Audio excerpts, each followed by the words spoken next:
राज्यातील बेपत्ता मुलामुलींवरून राज ठाकरेंनी गंभीर आरोप केले आहेत। राज्यात 2024-25 या वर्षी 15 ते 18 वयोगटातील 4,989 मुलं मुली बेपत्ता झाली आहेत। लोकशाही मराठीच्या हाती मुख्यमंत्र्यांच्या विधानसभेतील लेखी उत्तराची प्रत आहे। राज्यातील प्रमुख शहरातील आकडेवारी लोकशाही मराठीच्या हाती लागली आहे। पाहूया आपण यामध्ये मुंबई, नवी मुंबई, रायगड, नागपूर, छत्रपती संभाजीनगर इथली ही आकडेवारी आहे।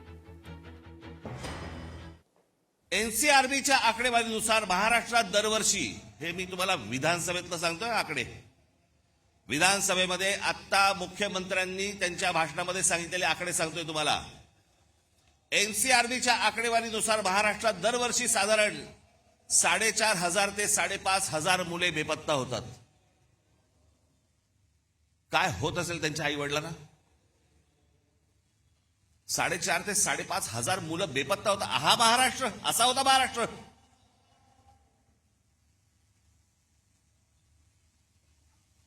दोन 2022 मध्ये 5,398 आणि 2023 मध्ये 4,619 प्रकरणे नोंदवली गेली। या प्रकरणांमध्ये मुलींचे प्रमाण अधिक दिसते। या सगळ्याविषयी अधिक माहिती घेण्याकरता थेट जाते आपले प्रतिनिधी चेतन ननावरे यांच्याकडे। चेतन, काही दिवसांपूर्वी लोकशाही मराठीनं याविषयीची बातमी सुद्धा दाखवलेली होती, ज्याचा उल्लेख अर्थातच राज ठाकरे यांनी आपल्या भाषणातही केलेला आहे की मुलं मुली बेपत्ता होत आहेत आणि हा मुद्दा अत्यंत गंभीर आहे। चेतन, लागवी आता ही जी माहिती आहे आणि मुख्यमंत्र्यांचं लेखी उत्तर आहे ते आपण लोकशाही मराठीच्या माध्यमातून दाखवत आहोत।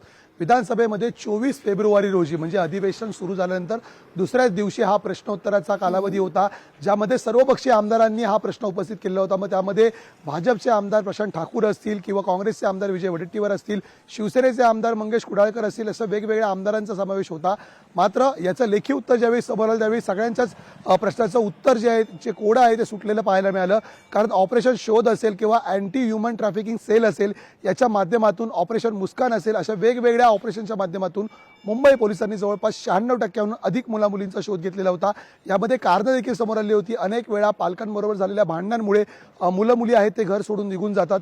कधी कधी शिक्षण किंवा वेगवेगळ्या क्षेत्रामध्ये करिअर करण्यासाठी कुठेतरी वाद होतात घरामध्ये आणि त्या कारणास्तव मुलं मुली आहेत ती घर सोडून गेलेली असतात। प्रेमविवाहासारखे अनेक कारणं आहेत यामध्ये।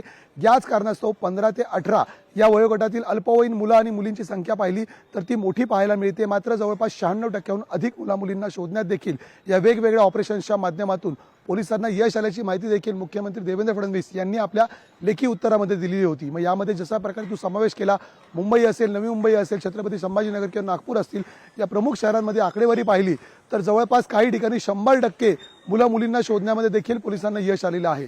त्यामुळे एकंदरीत या राजकीय आरोप प्रत्यारोपामुळे राजकीय वातावरण मात्र आता राज्यातलं पुन्हा एकदा तापताना पाहायला मिळणार आहे। लागवी अगदी चेतन, तुर्तास धन्यवाद तुम्ही दिलेल्या एकूणच सविस्तर माहिती करता। लोकशाही मराठी ऐका, पहा, जागरूक रहा।